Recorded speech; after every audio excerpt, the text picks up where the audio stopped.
I'm Zibby Owens, and you're listening to the award-winning podcast, Moms Don't Have Time to Read Books. Please sign up for my newsletter at zibbyowens.com for updates on podcast guests and lots of live events. Today's episode has been sponsored by Tink. Lauren Passell and her innovative PR company, Tink, are book-obsessed and podcast-obsessed. Tink specializes in getting authors on podcast tours. Forbes called it the, quote, the first podcast PR company for authors. This is like the coolest idea, I have to say.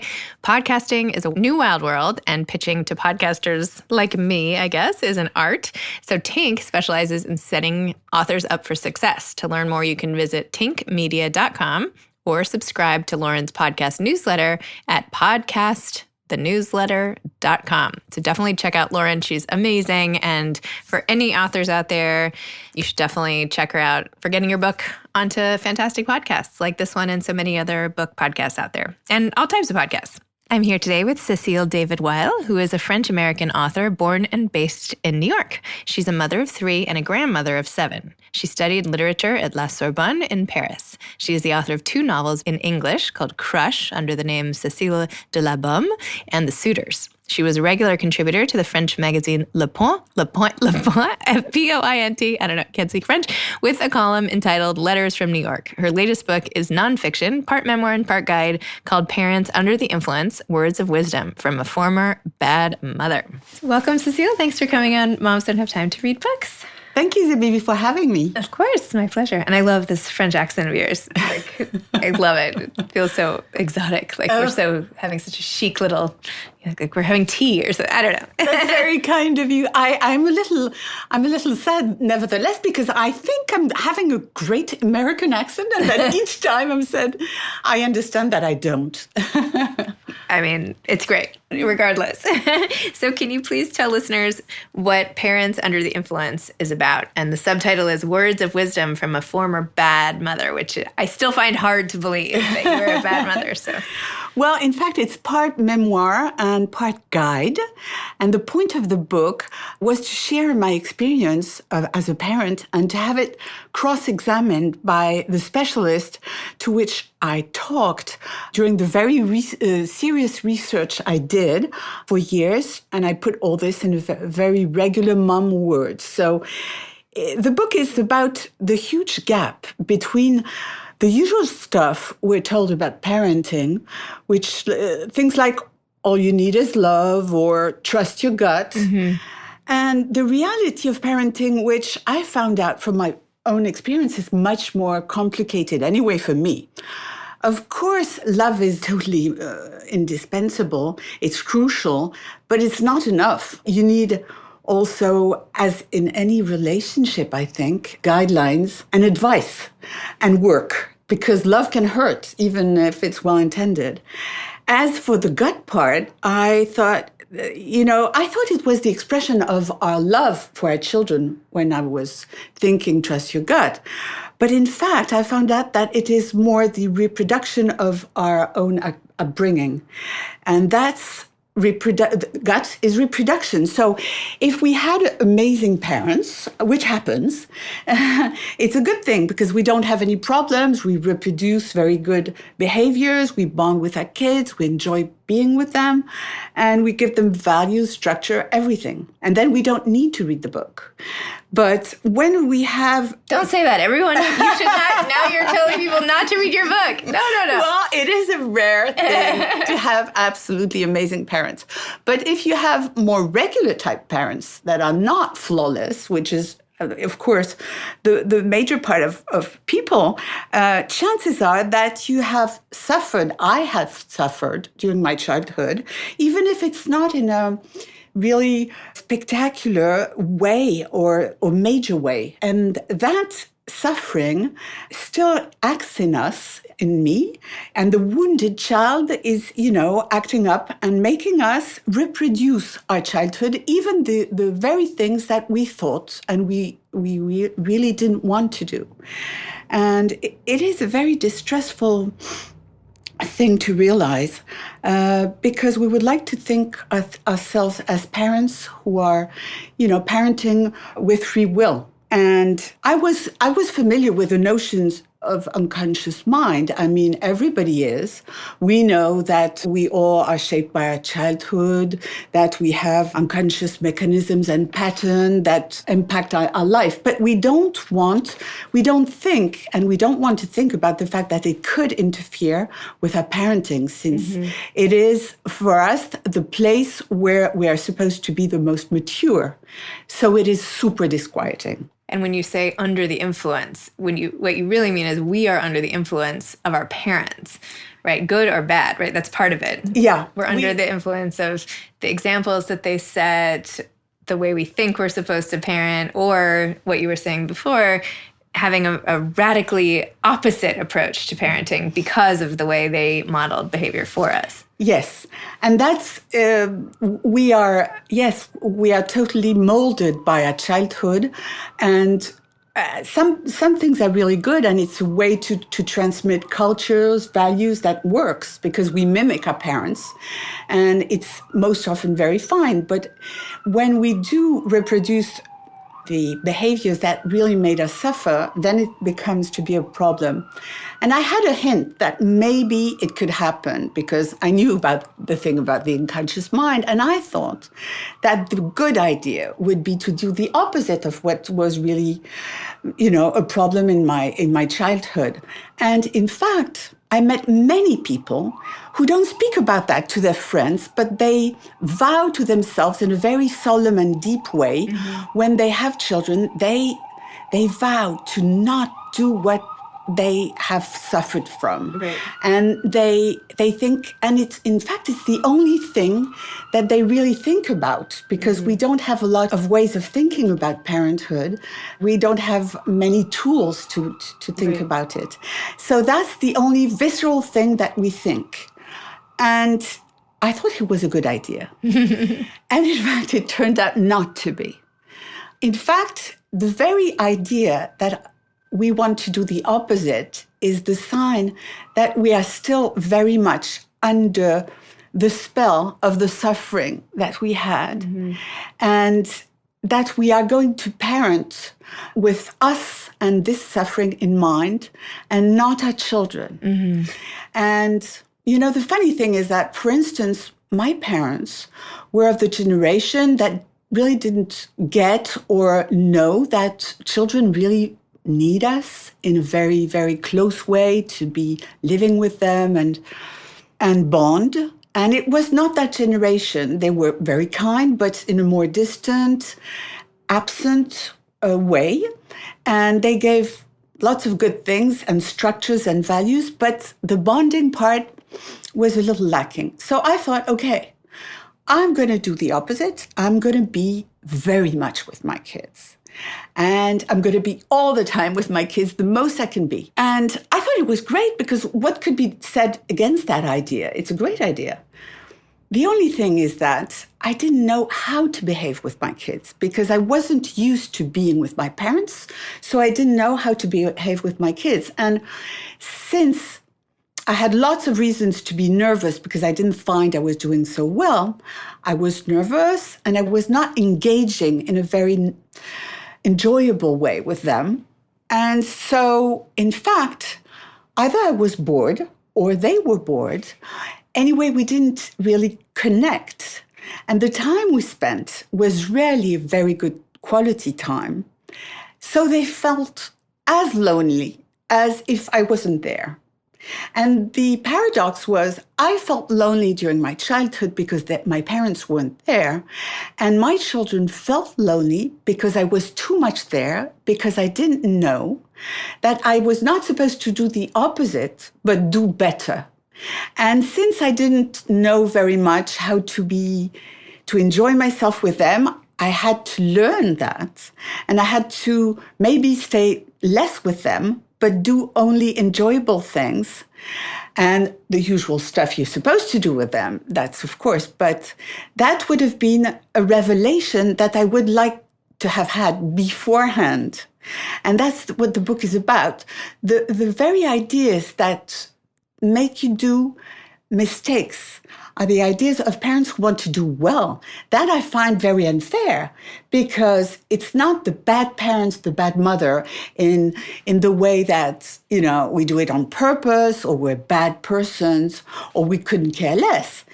The bad parent I was a parent who tried too hard, without self-knowledge, without self-awareness, and without tools to understand what was happening to me. Wow. So what made you want to take all the time out of your life to turn this into a book and share it with everybody else? Well, in fact, as I said, I was very caught up in my distress of not doing the right thing. Mm-hmm. I was, as every parent under the influence, I was very much doing things and regretting them afterwards, snapping at my kids, not being the way I wanted, not parenting the way I wanted to do. So I was really distressed, and I was caught up in myself. And so much so that I didn't even look that much at my kids. I was in fact looking at myself being miserable and being not a good mother, but I wasn't looking at them. And one day, and it was well into motherhood, because my elder one was 14, so it was, kind of late. I looked at my kid, I don't know why. Suddenly I saw them. I got out of myself and I saw them. And I saw that the three of them were not happy, not thriving, and there was a problem. So I thought, what did I do wrong? When I started, I thought, I'm going to be a great mother. I wanted to be a great mother. I had the time, I had the energy, and I had, the benevolence, I had the goodwill, I had everything. But it turned out to be much more difficult. And I didn't want to address that thing at first because I didn't know how to. So I put it at the back of my head until I found out, and I discovered that day that they were not doing well. So then I thought, I have to change, but I didn't have a clue what to do. And in fact, I started reading a lot of parenting books. I started going to see shrinks, psychiatrists, and doing a real study of what you're supposed to do. And all the people I went to see who have all this nice talk, don't worry and everything, I said, What do you mean when you say, what is it we're supposed to do in a real way? I want number of time. We have to say yes to our kids. I want actual, very concrete things and answers, because all the kind stuff we're told is not helpful. So the thing I learned during my experience, and the thing I learned during that research that really took me 10 years, and the fact that all that I learned made me turn things around. And I really wasn't hopeful that much because I was late. Mm-hmm. And I thought, if I did turn things around in my relation with my kids, that I have a great relation with them now. And I don't think they have their problems and their insecurities as everybody, but they are really interesting people. Mm-hmm. And I'd love to meet them if they weren't my children. So the fact that it worked, what they told me worked. And I thought, I have to share this. I'm probably not the only one who has the problem of trying too hard and being a bad mother because bad results. Not a bad person, but bad results. And in fact, when I changed my behavior, the result came. So I thought, everybody thinks, it's impossible to do it right. It's impossible to be perfect. And I think it's not even a good idea, even if it were possible, because then the children would never want to leave us. So hopefully they have some things that have against us so they can go away and have their own life. But it is possible. And it is, once you have the tools and you have the right set of mind, you can decide how you want to actually parent. And there is not one way to parent. You need to choose your way to parent, especially nowadays where families are really different. You have lots of sorts of family and lots of sorts of beliefs and way that you want to raise your kids. But you need to have tools to know how to implement this.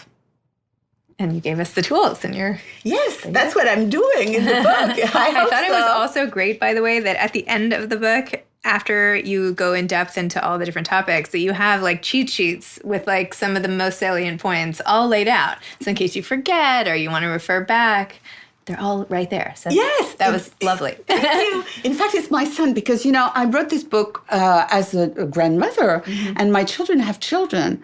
So I had them participate because some things I had forgotten. And my son told me, many parents don't have time or energy to read your whole book, even if it is great.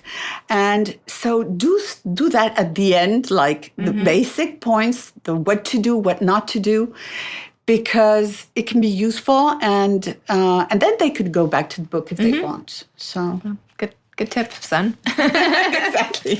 But let's talk about your writing also. Your novel, The Suitors, which I was telling you earlier, I downloaded on my iPad. I think it was the first book I ever read on an iPad and possibly the last. No, one of the only ones. And anytime I only had an iPad in my purse, because I often like to read when I'm waiting for anything or whatever, I would read little bits and pieces. So it took me a very long time to read your book, but it stayed with me for so long, like a little friend in my purse or something. So I'm also really excited about the fact that you wrote that book. And it's still like when even just seeing the cover, it conjures up the entire scene. Like it was so real. All these people who descend on this beautiful home from France. Actually, I don't know exactly where in France, but that they all come for this weekend. And I don't know, it was a beautiful, very snippet of life type time and place. I'm not saying this very well, but... No, anyway. thank you. Well, it was, thank you very much. It's the story of a family house.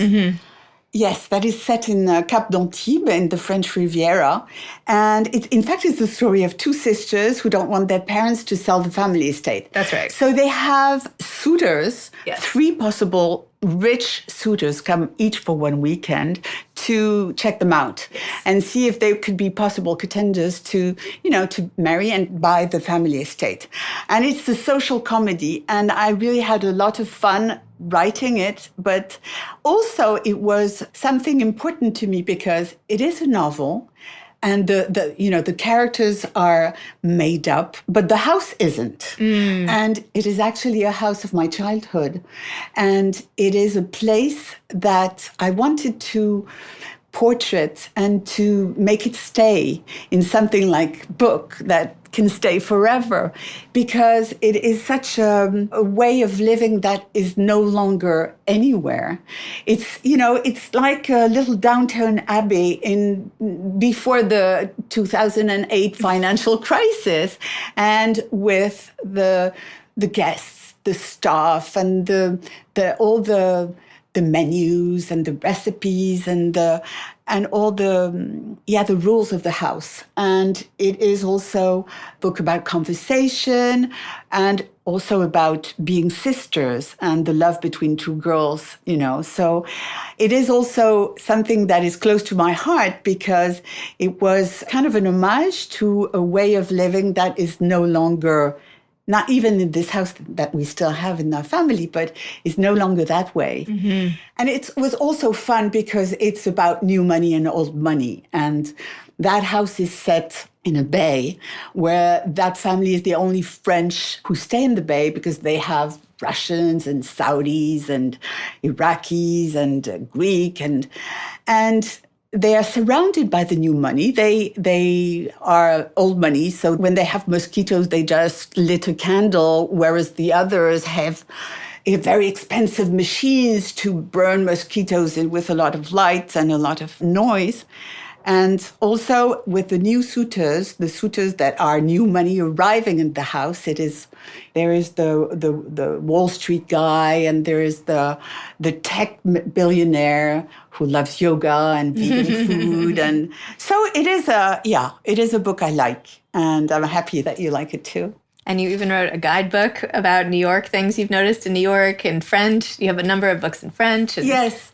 Yes, I usually write novels, except for those stories about New York that I wrote for the magazine Le Point.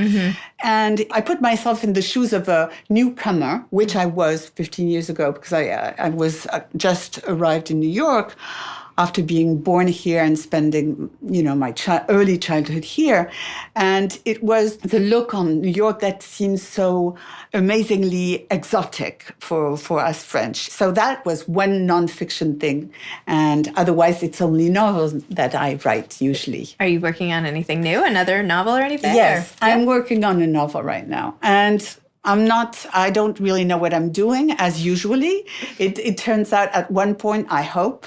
But so I'm not very good at talking about it, because when I do actually talk about the book I'm writing, when it sounds good, and then when I write it, I think it's not as good as when I talked about it. And when I talk about it and it doesn't seem interesting, I think, why on earth am I writing it? So I can't actually talk about a book I'm writing, but I think it is the way I make myself think about topics and put my ideas in my head. And I don't know if I would think at all if I wasn't writing. So it's important that I go on. Do you have any advice to aspiring authors? No, I wouldn't be that presumptuous. I only have advice about parenting. Great, let's hear parenting advice. I'll take that. Because I turned it around and it works. And it worked for me. But for the rest, no, I think writing is so difficult and so lonely and so slow for me that, yes, it is wonderful, because it's amazing to have the luxury to actually sit in the quiet and ask yourself what words you're going to choose. It seems like such an old-fashioned way of living, but it is precious, and I love it. But it's also terribly frustrating not to find the way to say things that you want to say. I'm sure you have sometimes the feeling. Yes. Yeah. Sometimes I can't even remember what words things are. I can't even remember, like, microphone. What's that word? I don't know. Yes, so yes. It is a struggle. Yes. Well, thank you so much for coming on Moms Don't Have Time to Read Books and sharing what you learned about. I'm sure you were not as bad a mom as you thought, but from everything that you learned and how you were able to turn your parenting around. Thank you for letting the rest of us benefit from your experience. Thank you. Very kind and generous of you to do. Thank you very much. Thank you. You've been listening to Moms Don't Have Time to Read Books with Zibby Owens. Please make sure to sign up for my newsletter at zibbyowens.com to get more updates about episodes like these and also lots of live events. Thanks to Lauren Passell and her innovative PR company, Tink, for sponsoring today's episode. Please check them out at tinkmedia.com. You can follow me on Instagram at Moms Don't Have Time to Read Books. Thanks so much to Steve and Ryan at Texture Sound for the sound editing. And thank you to Morning Moon Productions for providing this fantastic intro and outro music. Thanks for listening. You could always email me at zibby@zibbyowens.com.